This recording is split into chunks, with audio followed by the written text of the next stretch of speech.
تاکہ بچے بھی عبادت سے تھوڑے سے مانوس ہوں, تلاوت ہو. میرے والد صاحب کی اللہ مغفرت فرمائے, جب آفس سے آتے تھے نہا کے سب سے پہلے قرآن لے کے بیٹھ جاتے تھے اور اونچی آواز سے تلاوت کرتے تھے. پوری زندگی ان کا معمول ہم نے دیکھا. جب ان کا انتقال ہوا ہے تو اس دن تلاوت کی آواز گھر میں نہیں آئی, اس کے بعد سے اب تک نہیں آئی. تو وہ ایک احساس ہوا کہ یار, اور بڑی پیاری آواز میں تلاوت کرتے تھے. تو ایک دم احساس ہوا کہ یار ہمارے گھر سے ایک رونق چھن گئی. یہ روزانہ ان کا معمول تھا, اور ایک خاص اسٹائل میں بیٹھتے تھے, ٹوپی اتار کے, ٹھیک ہے نا, کیونکہ گرمی ان کو بہت لگتی تھی. ٹوپی اتار کے بالکل گریبان کھول کے ایسے بیٹھ کے, حافظ تھے ماشاءاللہ, تو روزانہ پابندی سے قرآن کی تلاوت کرتے. تو جب انتقال ہوا, اور انتقال سے پہلے بھی تلاوت کر کے گھر سے گئے ہیں. پہلے تلاوت کی گھر میں, پھر تلاوت ختم کر کے وضو کیا, نماز پڑھنے کے لیے گئے. عشاء کی نماز میں بیٹھے ہوئے صف ہی میں ہارٹ اٹیک ہوا اور اسی میں ان کا انتقال ہو گیا. اللہ تعالیٰ مغفرت فرمائے. تو میں جو اصل بات عرض کر رہا ہوں کہ گھر میں تلاوت کا معمول ہوگا, نماز کا معمول ہوگا, بچے بھی یہ چیزیں کیا کریں گے, ایڈاپٹ. اور اگر گھر میں ہر وقت ٹی وی چل رہا ہے, ہر وقت ڈرامے چل رہے ہیں, تو میرے بھائی پھر گھر میں برکتیں نہیں ہو. شوگر کا پیشنٹ تھا, اس کو ہم نے منع کیا کہ کوئی صاحب آئے, انہوں نے اس کے سامنے شربت کا گلاس, بہت خطرناک پیشنٹ, بہت اصرار کیا. وہ نمازی بھائی تھے, بہت اصرار کیا, انہوں نے زیادہ اصرار کیا نا, اور کہا اللہ نے چاہا کچھ نہیں ہوگا انشاءاللہ, اللہ نے چاہا تو کچھ نہیں ہوگا. دیکھو صحابہ کرام کا اللہ پہ توکل تھا, انہوں نے دریا میں گھوڑے دوڑا دیے. انہوں نے, یہ بہت اہم واقعہ ہے, اس کو بڑا سبق ملے گا اس سے انشاءاللہ, خاص طور پہ دینداروں کے لیے سمجھ واقعہ ہے نا. ایک علامہ اقبال کا شعر بھی ہے کہ دشت و دشت دریا بھی نہ چھوڑے, ہم نے تو صرف صحراؤں میں نہیں, ہم نے تو دریاؤں میں بھی کرامت کے طور پر نا گھوڑے دریا میں چلا دیے تھے صحابہ. تو ان صاحب نے کہا داڑھی بھی نمازی بھی, اللہ پہ توکل تھا, دریا میں گھوڑے چلا دیے. تو سامنے شکر ہے کوئی عقل مند تھا جس کو پورا, اس نے کہا پل ہوتا نا پھر اللہ دریا میں گھوڑے نہیں چاہے, وہ ڈوبنا تھا انہوں نے, ہاں تو پل نہیں تھا اور مجبوری تھی جانا. پل ہوتا پھر صحابہ دریا میں چلاتے, پھر سوال ہی پیدا نہیں ہوتا کہ دریا میں گھوڑے چلتے. اللہ کہتا ہے پل ہے تو جاؤ نا. یا پل بنانے کا ٹائم ہوتا تو بھی نہیں. یہ جو قسطنطنیہ میں سلطان محمد فاتح نے قسطنطنیہ اور یہ جو آج کا استنبول ہے, جب یہ فتح کیا تھا تو اس نے کوئی دریا میں تھوڑی گھوڑے چلا دیے تھے. ان کا یہ جو استنبول کا جو قلعہ ہے نا آج, جو 4000 سال جس کی پرانی تھا, میں نے وہاں جا کے ولاگ بھی بنایا. یہ ترکی کا جو مشہور قلعہ ہے, یہ تو عیسائیوں کے ہاتھ میں تھا, بہت مضبوط عیسائیوں کی اسٹیٹ تھی. اور نبی صلی اللہ علیہ وسلم نے خوشخبری سنائی تھی کہ نعم الجیش جیش یغزو القسطنطینیہ, فرمایا سب سے بہترین لشکر, کیا ہی خوب لشکر ہے جو قسطنطینیہ فتح کرے گا. آپ مکہ میں اور ترکی کی فتوحات کی خوشخبریاں دے رہے ہیں. ہمارے نبی کا یہ ویژن دیکھو, ایک پیغمبر جو نہ لکھنا جانتے ہیں نہ پڑھنا جانتے ہیں, لیکن کتنے کانفیڈنٹلی وہ کہہ رہے ہیں کہ کیا خوب لشکر ہوگا جو قسطنطینیہ کو فتح کرے گا. اور خوشخبری دی, جنت کی بشارت دی. اسی وجہ سے مسلمان فاتحین شروع سے لگے ہوئے تھے اس میں, لیکن نہیں ہو پا رہا تھا. تو سلطان محمد فاتح نے کیا کیا, فوجیں لا کے بٹھا دی, لیکن اتنا مضبوط قلعہ ہے وہ جا ہی نہیں پا رہے بھائی. تو مشورہ ہوا. اب انہوں نے یہ نہیں کیا کہ جی ایک طرف سے سمندر ہے, وہاں بھی سمندر کٹا ہوا ہے نا, آپ میپ میں دیکھ سکتے ہیں. تو سمندر میں ہم کیا کرتے ہیں, بسم اللہ اللہ پڑھ کے سمندر نکل جاتے ہیں. بڑھ جانا, ڈوب جانا تھا انہوں نے, اور کیا. تو اللہ کہتا ہے پہلے اپنے سارے اسباب اور وسائل تو استعمال کرو, پھر میری مدد آئے گی. تو سلطان محمد فاتح نے مشورہ لیا, بھائی کیا ناممکن, پیچھے پورا یورپ تھا نا, وہاں سے بھی تو مدد آ رہی تھی ان کی, ناممکن تھا اسباب کی دنیا میں بھی. 600 سال ہو گئے, علاقہ ہی نہیں فتح ہو کے دے رہا, اب تو کچھ کرنا پڑے گا کہ نہیں کرنا پڑے گا, اب تو کچھ کرنا ہے بھائی. تو ماہرین بیٹھے, انہوں نے مشورہ, استخارہ نہیں, خوب سمجھ, استخارہ نکال کے دیکھو. وہ اسباب بھی اختیار کرتے تھے اور اللہ سے. سلطان محمد فاتح کے لشکر میں ہمیشہ کوئی نہ کوئی اللہ والے بزرگ اس وقت کے ہوتے, ان کو صرف دعاؤں کے لیے لے کے جاتا. دیکھتا تھا نا ایک بزرگ ہیں, وہ لڑ نہیں سکتے, بوڑھے ہیں, کوئی بات نہیں حضرت, آپ ہماری صف میں ہوں گے, ذکر کریں گے اور اللہ سے دعائیں, کیونکہ اللہ تقوی اور ذکر پر مدد کرتا ہے. تو ایسے سیکولر نہیں تھے کہ ہم اپنی توپوں پہ اعتماد کر لیں خالی, نہ, ہمیں اللہ والے بزرگ بھی چاہیے. تو ایک نہ ایک بزرگ اس کی صف میں ہوا کرتے تھے, جن کا کام ہے اللہ سے دعائیں مانگنا. خود بھی مانگتا تھا, لیکن بھائی وہ اپنے آپ کو سمجھتا تھا ہم اس لیول کے نیک نہیں ہیں, تو ایسے ایک بزرگ ہوں گے, ان کی برکت ہوگی, اللہ میں فتح دے گا. اور دوسرا, اسباب بھی دبا کے استعمال کیے انہوں نے. سلطان محمد فاتح نے جب دیکھا نا یہ اتنا بڑا قلعہ اور اتنی چوڑی دیوار, میں نے وہ ولاگ پہ آپ دیکھ لیں, اتنی چوڑی دیوار ہے بھائی, اس پہ تو پوری بیل گاڑیاں چلتی تھی دیوار کے اوپر, امپاسبل, ناممکن اس کو فتح کرنا. تو سلطان محمد فاتح نے بزرگ بھی رکھے اپنے پاس, اللہ اللہ بھی ہو, ذکر بھی ہو, اور پھر اپنے انجینئرز کو آرڈر دیا, دنیا کی سب سے بڑی توپ بنائی اس وقت اس قلعے کو فتح کرنے, جس کو دیکھ کے آدمی, وہ توپ میں دیکھ کر آیا ہوں اس کا ڈیزائن, یا شاید وہی توپ رکھی ہوئی, مجھے یاد نہیں ہے. اتنی بڑی توپ بنائی ہے نا, اس سے جو لوہے کا گولا نکلے گا تو دیوار میں کچھ ہلائے گا تھوڑا سا وہ دیوار کو، جو ایسے جب 1000-200 1000-2000 گولے نکلیں گے تو شاید دیوار میں کچھ دراڑ آ جائے. اتنی اسٹرگل کی اس نے، اور اتنے لوگ. ہم نے تو ترکی میں نا انہوں نے وہ بنایا ہوا ہے ایک آڈیٹوریم میں نا، وہاں پر ایک جیسے نہیں سیارہ کا ہمارے یہاں آپ کو دیکھا ہوگا، تو ایسے ہی انہوں نے وہ پوری دکھاتے ہیں ویڈیو کی شکل میں. بڑا مزہ آتا ہے وہ دیکھ، بڑا جوش پیدا ہوتا ہے یار، کیا خون خرابہ، اور ادھر سے گولے. پورا وہ منظر انہوں نے تاریخ کی کتابوں سے نکال کے اس کو فلمایا ہے. لیکن ایسے نہیں کہ پروجیکٹر پہ، بلکہ آپ جائیں گے نا تو آپ کو ایسا لگے گا آپ وہاں 3D میں آپ سمجھ لیں، آپ کو لگے گا آپ وہاں پہنچ چکے ہیں. وہ ایسا چیخیں نکلتی ہیں یار وہ منظر دیکھ. ایسے تھوڑی پیڑے کھائے ہیں مسلمانوں نے یار، پوری دنیا پہ حکومتیں کی ہیں. آج بیٹھے ہیں وزیر اعظم بن نہیں رہا، صحیح ہے نا.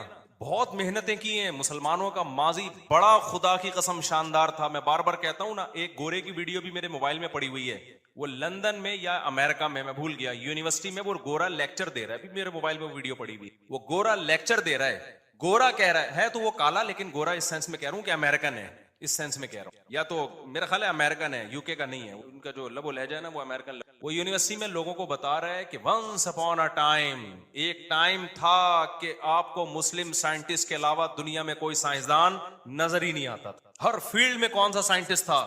مسلمان. اور وہ کہہ رہا ہے کہ فلکیات کے علم میں مسلمانوں نے اتنی ترقی کی تھی. پھر بغداد کی یونیورسٹی کا نام لے رہا ہے وہ، بغداد میں جو ہماری خلافت تھی. تو وہ کہہ رہے ہیں کہ آج بھی جتنے ستاروں کے نام ہیں نا انگلش میں، سارے عربی سے آئے ہیں.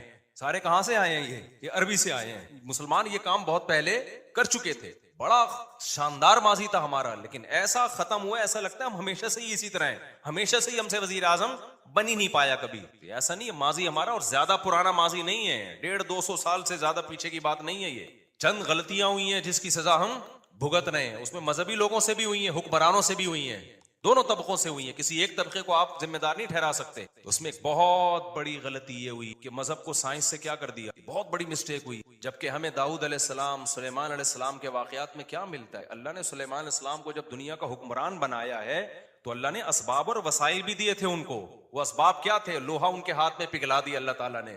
داؤد علیہ السلام کو حکم دیا زرہیں بناؤ، زرہیں.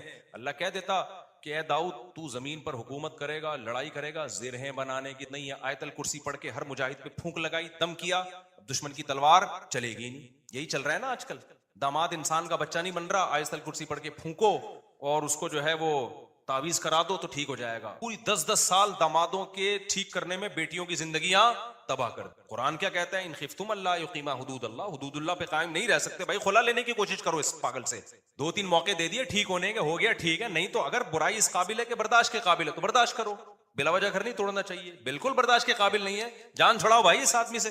نہ میں نہ جانتا ہوں نا ایسے لوگوں کو 30-30 سال ہو گئے کہ نہیں جی اللہ کے ہاتھ میں دل ہیں، اللہ جب چاہے گا میرے داماد کا دل چینج کر دے گا. اس امید پہ 30 سال گزر اور بیٹی پاگل ہو گئی. میں نے کہا 30 سال کے بعد آپ آ رہے ہو کہ خلا لینا؟ کہہ رہے ہیں بھائی وہ اللہ کے ہاتھ میں. تو میں نے کہا اللہ کے ہاتھ میں ہے، لیکن اللہ نے کہا کہ میں گھماؤں گا. ہم کب کہہ رہے ہیں کہ اللہ کے ہاتھ میں؟ اگر ہمیں پتا ہوتا کہ اگلے سال اللہ آپ کے داماد کو ٹھیک کر دیتا، میں کہتا چلو 1 سال اور انتظار کر لو. اللہ کے ہاتھ میں ہے، لیکن گھمائے گا کہ نہیں گھمائے گا یہ اللہ نے نہیں بتایا. بلکہ اللہ نے جو بتایا ہے انک لا تہدی من احببت، آپ اس کو ہدایت نہیں دے سکتے جس سے آپ محبت کرتے ہو. یہ تو حضرت ابو طالب کے بارے میں نازل ہوئی ہے کہ نبی کے چچا ایمان نہیں لائے تو نبی غمزدہ تھے. اللہ نے فرمایا کہ آپ جس سے محبت ہے ہدایت نہیں ملے گی، اس کو ملے گی جس کو اللہ چاہے گا. اور چاہے گا کس کو؟ جو خود چاہے گا.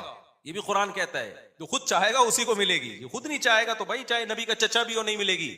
تو میں نے کہا بھائی نبی کے چچا کو نہیں ملی ہدایت، آپ کے داماد آپ کے نبی سے بھی آگے ہو. تو ہم تو گراؤنڈ ریئلٹی کو دیکھ کر فیصلہ کریں گے. 1 سال بہت ہوتا ہے کسی کو تجربے میں. اب انسان کا بچہ نہیں بن رہا، نہ نان نفقہ دے رہا ہے، وہ بے تحاشا مارتا پیٹتا ہے، ٹارچر ذہنی کر کر کے اس کو بیچاری کی زندگی بیڑا غرق ہوگی. میں نے کہا خود ہی مر جائے گا تھوڑے دنوں میں، خلا کے تکلف کی ضرورت کیا، طلاق لینے کی کیا ضرورت. اسلام جو ہے نا وہ دقیانوسی نہیں سکھاتا میرے بھائی. مسلمانوں نے ایسے ہی نہیں دنیا پہ حکومتیں کر لی ہیں. داؤد علیہ السلام کو اللہ نے، داؤد علیہ السلام قرآن کہتا ہے نا پوری دنیا پہ داؤد علیہ السلام نے، پوری دنیا نہ بھی ہو، دنیا کے بہت بڑے حصے پر جو حکومت کی ہے. تو قرآن کیا بتاتا ہے کیسے کی حکومت، کیسے کی، پھونکے لگا لگا کے کی. قرآن ان کی عبادت کا بھی تذکرہ کرتا ہے. دن میں روزہ رکھتے تھے، راتوں کو تہجد پڑھتے تھے، اس کا بھی تذکرہ کرتا ہے. یہ بھی ضروری ہے، ورنہ ایک سیکولر فوج میں مجاہدین میں اور ایک مذہبی لوگوں میں کوئی فرق نہیں رہے گا. اللہ کہتے ہیں جب تم اللہ کی راہ میں لڑو گے کثرت سے اللہ کا ذکر کرو، کیونکہ تم لڑ رہے ہو اللہ کی مدد پہ، تو اللہ کو یاد بھی تو رکھو نا.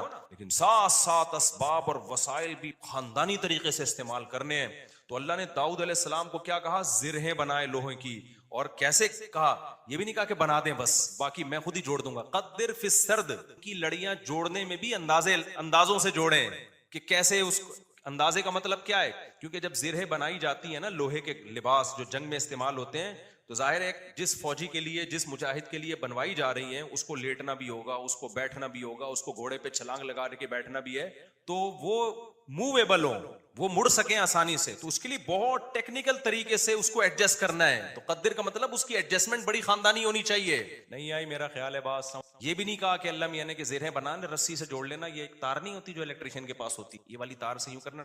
ہمارے یہاں جگاڑو کام ہو رہے ہوتے ہیں کہ نہیں ہو رہے؟ جاپان میں جگاڑو کام نہیں ہوتے. ہمارے ہر کام کیا ہے؟ کمپیوٹر کو بھی ٹھنڈا کر رہے ہیں پنکھے پہ نا آگے. میں نے نیٹ پہ ایک ویڈیو دیکھی, سسٹم کو ٹھنڈا کرنے کے لیے ایک الگ سے پنکھا چلایا جو کمپیوٹر کو کم اور آپ کو زیادہ ٹھنڈا کر رہا ہے, منہ پہ ہوا آ رہی ہے ڈائریکٹ. خیر, تو قدر فی السرد مینجمنٹ اسلام کا ایک حکم ہے.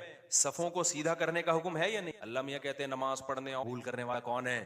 نہ کھڑے اس سیدھے, تو پھر سیدھے ہونے, ذرا سا بھی پیٹ آگے نکلا ہوا نہ ہو, سینہ آگے نکلا ہوا نہ ہو. نبی صلی اللہ علیہ وسلم اقامت کے بعد کیسے صفوں کو سیدھا کرتے تھے؟ مینجمنٹ آج دیندار لوگوں میں ختم. ارے باتیں الٹی ہو رہی ہیں, اللاجیکل باتیں کروا لو. کورونا میں تو دماغ پی گئے تھے لوگ ہمارا. کووڈ پہ ہم نے کہا نا, ڈاکٹر کہہ رہے فاصلہ رکھو تو رکھ لو فاصلہ. ہر آدمی بھائی توکل کے چکر میں کورونا والا آدمی منہ پہ جا کے چھینک رہا ہے لوگوں کے. یہ کون سا اسلام ہے بھائی؟ خیر, تو وہ اس کی بات بڑی پیاری تھی نا. میں داؤد علیہ السلام کو بتا رہا کیسے زرہیں بنائی, پھر فوج تیار کی. پھر سلیمان علیہ السلام کو آپ دیکھ, ان کا تخت تھا, ہیرے جواہرات تھے, اور کیسا تاج تھا ان کا, یہ بھی بھرم کے لیے. تو اس میں ہمیں یہ بھی ملتا ہے کہ اگر بھرم ڈالنے کے لیے آپ کو اچھی ڈریسنگ کرنی پڑے اور خاندانی لائف اسٹائل ہو تاکہ سامنے والے پہ بھرم اچھے پڑے, تو یہ بھی شریعت کا حکم ہے. جیسے حضرت معاویہ رضی اللہ تعالیٰ عنہ کا بڑا شاہانہ لباس تھا, تو کسی نے حضرت عمر کو شکایت لگائی کہ یہ گورنر بنے اور اتنا بہترین خوبصورت لباس پہن کے چلتے ہیں, دنیا سے محبت کی علامت ہے. حضرت عمر تو پھٹے پرانے کپڑے پہنتے تھے, پیون زدہ کپڑے پہنتے تھے. تو حضرت عمر نے خط لکھا, بھائی یہ کیا شکایت؟ حضرت معاویہ نے حکومت کر رہا ہوں یا امیر المومنین, میں جن لوگوں پہ حکومت کر رہا ہوں نا ان کی نظر میں مفہوم بیان کر رہا ہوں, لباس کی بڑی ویلیو, یہ مجھے ویلیو نہیں دیں گے اگر میں غریبوں والا لباس پہن. تو یہ سیاست تھی ان کی, یہ حقیقت ہے کہ آپ کا سب سے پہلا امپریشن کس کا پڑتا ہے؟ آپ لباس کا پڑتا ہے. آپ کے لائف اٹھنے بیٹھنے کا اسٹائل کیا ہے آپ کا؟ وہی آپ کے کپڑے میں 10 قسم کے پیوند لگے ہوئے ہوں, اگلا کہے گا ابے بھائی یہ تو شاید ٹھیک ہے نا, تو لڑائی کے لیے. ظاہر حضرت معاویہ کے پاس جب دشمن کے وفود آیا کرتے تھے کہ ڈریسنگ دیکھ کے ان کو اندازہ ہو جاتا تھا بھائی یہ چھوٹے لوگ نہیں ہیں. سوال پیدا ہو پھر حضرت عمر نے ایسا کیوں؟ بھائی وہ ان کو ویسے ہی اتنا اللہ نے روب دیا تھا کہ وہ ان کپڑوں میں ہی بہت روب تھا ان کا. اور ہمارے نبی صلی اللہ علیہ وسلم کے جو پیون زدہ کپڑے تھے, تو حدیث میں تو آتا ہے نبی کے چہرے پہ اللہ نے اتنا روب ڈال دیا تھا کہ 1 مہینے کی مسافت سے دشمن کانپنے لگتا تھا. کہ نارملی حکم جو شریعت نے دیا ہے بھائی آپ کی ڈریسنگ, آپ کا لباس سارا کیا ہونا چاہیے؟ سوٹیبل ہونا چاہیے. یہ چیز ایسی نہیں ہونی چاہیے جو سوسائٹی آپ کو کوئی گرا ہوا آدمی سمجھنا شروع کر دے. سمجھ میں آ رہی ہے بات کہ نہیں آ رہی ہے؟ نہیں آتی, لیکن جب رشتہ لینے جاتے ہو تو پھر آتی ہے. پھر نہا دھو کے ڈیٹول سے نا پھر سوٹ پہن کے جائیں گے, پھر مجال ہے کوئی پیون زدہ کپڑے پہن کے چلے. تو سادگی ہے تو پھر جانا چڈی دھوتی بنیان میں جا بھائی تو وہاں پہ, کیونکہ ہر وقت نا لوگ علماء کوئی سادہ ہونے, اور ہمارے تو کوئی ہیں بھی نہیں. تو خیر, تو وہ میں جلدی سے وہ بتا دوں نا, وہ جو شربت کا گلاس رکھا نا, تو اس ڈاکٹر صاحب مجھے کہتے آج ہی کی پل ہوتا دریا میں گھوڑے, اور اگر پل بنانے کا ٹائم ہوتا پھر بھی نہیں دوہرا. پھر یہ میں اپنی طرف سے ایک اضافہ کروں, پل بنانے کا ٹائم ہوتا, اسباب و وسائل ہوتے, پھر بھی نہیں جا, اور واپس جا کے دوبارہ آنے کا ٹائم ہوتا پھر بھی دریا میں گھوڑے نہیں ڈالتے. وہ ایک مجبوری تھی کہ اس کے علاوہ کوئی آپشن تھا نہیں. تو سلطان محمد فاتح نے بھی یہی کی. اس نے کیا کیا کہ بزرگ بھی رکھے ہوئے, اللہ سے دعائیں مانگے, اور پھر اسباب اور وسائل اختیار کیے. پانی ہے تو پانی کو کراس کرنا ہمارے لیے, سوری پیچھے سمندر ہے, بیچ میں خشکی ہے, پانی نہیں تھا, خشکی سے ہٹ کے آگے پانی ہے. تو اب آگے ہم گھوڑوں پہ جائیں گے اگر, تو گھوڑا پانی میں, انہوں نے یہ نہیں کہا صحابہ کشتی تک جائیں گے بیک سائڈ سے حملہ کرنے کے لیے نا, بسم اللہ توکلت علی اللہ, پھونکوں والی سرکار ہوتی تو مسئلہ ہی حل ہو گیا. تو پہلے ذہن میں آ جاتا نا, میرے بہت لیٹ آیا دماغ. ایک شف سرکار حضرت وہ سلطان محمد فاتح اپنے پاس رکھتا شف, اور پورا قسطنطینیہ ہی بڑھ جاتا پورا. ابھی جو الیکشن میں ہوا ہے نا, آپ کو پتا ہے نا, جو ووٹنگ ہو رہی تھی, فلاں جیت رہا ہے, میم بنائی پاکستانیوں نے, اوپر جا رہا ہے شف, ایک دم وہ نیچے ہوا, بڑی ٹائٹ میم بنائی کہ الیکشن میں یہی ہوا, بندہ کون جیت رہا ہے ایک دم شف شف, فوراً نیچے. ایسی ہی رپورٹیں چینج ہو رہی تھی نا الیکشن کی, جو لوگ آگے اب خبروں میں بیٹھے ہوئے تھے تو پاکستان میں ایک سرکار ہے جس کو سچی مچی کی شوف سرکار ہے، وہ تو عز منتشا وہ تو ذل منتشا۔ تو اس لیے جو سیاست دانوں میں جو سمجھدار لوگ ہیں نا، جو پاکستان کی جو اصل شوف سرکار ہے نا، اس سے بنا کے رکھے کہ ہم بے شک ایک ووٹ بھی نہ ملا، جب انہوں نے کہا شوف فوراً ہم کہاں چلے جائیں۔ تو اچھا خیر سمجھ گئے نا کون سی سرکار؟ تو یہ سرکار ہے جو ایک اور سرکار ہے جو اصل شوف سرکار، بڑی پاورفل سرکار ہے، وہ اس کا شوف اصل شوف ہے، اس کو ہم مانتے ہیں کہ یار وہ جب شوف کرے نا، یہ تو ڈرامہ کر رہے ہیں نا۔ تو سلطان محمد فاتح نے کیا کیا، مشورہ کیا بھائی کیا کریں، بہت بڑی جہاز نمائی تھی، تو ہم جب تک خود چلا کے پانی تک نہیں، تو ہم یہ قلعہ کبھی بھی فتح، مزید 600 سال لگ جائیں گے ہمیں، ناممکن۔ ہمارے پاس اب ایک جانیں ضائع ہو رہی، روز تیر اندازی ہو رہی ہے، لوگ ڈیلی بیسس پہ شہید ہو رہے ہیں، اور پہلے بھی کئی حملے ناکام ہو چکے ہیں، یہ رسک لے آر یا پار بہت کیوں رات میں لوگ سو رہے ہیں، راتوں رات آپ نے یہ کرنا ہے۔ اب خشکی پہ کیسے چلائیں بھائی پانی؟ تو اس کا طریقہ یہ ہے، اتنے جانور ہیں نا، گائے دمبے سب ذبح، اور سب کی چربی کو پگھلا کے زمین پہ ڈال، اور یہ صبح صادق سے پہلے پہلے کام کیا ہو جانا چاہیے، ختم۔ اور اس کے بعد یہ کشتیاں رکھ کے نا، لکڑیاں رکھ کے ان کو دھکے دیں گے، کیونکہ ورنہ کون لے جا سکتا ہے، کیونکہ اگر دھکے دے دے کے تو ناممکن ہے نا خشکی پہ، آپ کسی ایک چھوٹی سی لانچ کو دھکا دینے کی کوشش کرو کوئی بھی نہیں دے سکتا، تو ہوگا یہ، اور دیں گے بھی اتنا ٹائم لگ جائے گا کہ دشمن تو دیکھ لے گا بھائی یہ لوگ تو یہاں سے آئے، تو راتوں رات یہ کام کرنا ہے۔ اتنا بڑا یہ گوروں نے ہسٹری میں لکھا ہے کہ ایسا کام کیا ہے جس کا تصور نہیں تھا، اتنی محنت خرچ ہوئی ہے اس کے اوپر۔ کیا موٹی موٹی توند اور موٹے موٹے پیٹ ہوتے اگر اس وقت مسلمانوں کے، اور صبح شام بریانی اور قورمے کے ڈھکن کھل رہے ہوتے، اور تیجے کے نام پہ، 40ویں کے نام پہ، شب برات کے نام پہ یہ سب چیزیں کھا رہے ہوتے، تو یہ کر لیتے؟ بولتے کیوں نہیں؟ میں بار بار کہتا ہوں کسی بڑے پیٹ والے کا مذاق اڑانا مقصد نہیں ہے، کچھ لوگوں کا نیچرلی پیٹ بڑا ہوا ہوتا ہے، وہ تو قدرت کی طرف سے، وہ صحابہ میں بھی تھا، بڑے بڑے بزرگوں میں تھا، لیکن یہ جو کھا کھا کے توندیں نکل رہی ہیں نا، زیادہ کھا کھا کے، یہ بہت برا عمل ہے۔ نبی صلی اللہ علیہ وسلم کی بخاری کی حدیث ہے، اس امت میں سب سے پہلی جو برائی آئے گی نا، جھوٹ اور بڑے پیٹ، موٹاپا، یہ حدیث ہے صحیح۔ قدرتی طور پر کسی کا پیٹ بڑا ہے تو ایک الگ بات ہے۔ تو اب انہوں نے کیا کیا، فوراً وہ ساری جانوروں کو رات کو بھی، اس کے علاوہ کوئی آپشن، پھر اللہ سے دعائیں بھی مانگ رہے ہیں، دعائیں بھی مانگ رہے ہیں کہ اللہ ہمارے بس میں جو تھا ہم نے کر دیا۔ تو وہ پگھلا کے پورا فرش بنایا راتوں رات۔ جو عیسائیوں کی اسٹیٹ تھی ان کے تصور بھی نہیں تھا کہ یار کوئی کسی کا دماغ یہاں بھی جا سکتا ہے، کسی کا دماغ یہاں بھی جا، کتنی محنت کی ہوگی انہوں نے۔ اس وقت کاش ویڈیو کیمرے ہوتے نا، وہ فلما لیتے یہ ساری چیز۔ پھر وہ راتوں رات کشتیاں لے جا کے نا اس پہ سب کو پار کیا، پانی میں اتار دیا۔ صبح صادق سے پہلے وہ بہت بڑی فوج مجاہدین کی وہ پیچھے سمندری جہازوں پہ سوار، صبح صادق سے پہلے یہ کام، اور پھر بیک سائڈ سے نا پانی پہ اترے وہ لوگ، اور پھر انہوں نے حملہ۔ عیسائی انہوں نے تو آگے دیکھ رہے ہیں نا، وہ ان کو کیا پتا پیچھے سے بھی کوئی حملہ کر سکتا، ادھر سے انہوں نے تیر اندازی کی ہے، ادھر سے پیچھے سے حملہ کیا۔ وہ تو حیران ہو گئے یار یہ بندے آئے کہاں سے، بیچ میں تو خشکی ہے، اس میں تو جہاز آ ہی نہیں سکتا۔ یہ اسٹرگل اور یہ محنت کرنی پڑتی ہے بھائی، پھر قومیں بنتی سے نہیں بن جاتی۔ تو وہ ہے نا، میں جاپان گیا وہ دیکھا ہے، خیر تو ایسے بنتی ہیں قومیں، اس میں لوگوں نے یہ کٹ کر دینا وہ جو اصل، اچھا خیر تو یہ ہے اسباب۔ اب موسیٰ علیہ السلام جب آگے دریا کے آگے آ کے کھڑے، تو اگر وہاں پل ہوتا تو پھر لاٹھی کو حکم کہ سمندر پہ ماریں اور وہ 12 چشمے اس سے 12 راستے بن جائیں، پھر ہوتا؟ اللہ میں کہتے ہیں پل سے جاؤ بھائی، یا واپسی کا آپشن بھی اگر ہوتا نا کہ بھائی فرعون پیچھے سے آ رہا ہے، آگے راستہ نہیں ہے، تو یہ والا راستہ یہاں سے، تو بھی یہ نہ ہوتا، یہ والے راستے سے جائیں۔ جب تک اسباب اختیار کرنا ممکن ہوتا ہے، اللہ کی آسمانوں سے مدد نازل نہیں ہوتی۔ اللہ کہتے ہیں پہلے پورے اسباب تم نے اختیار کرنے ہیں، اس کے بعد پھر میں جہاں تم ختم ہوگا وہاں سے میں شروع ہوں گا۔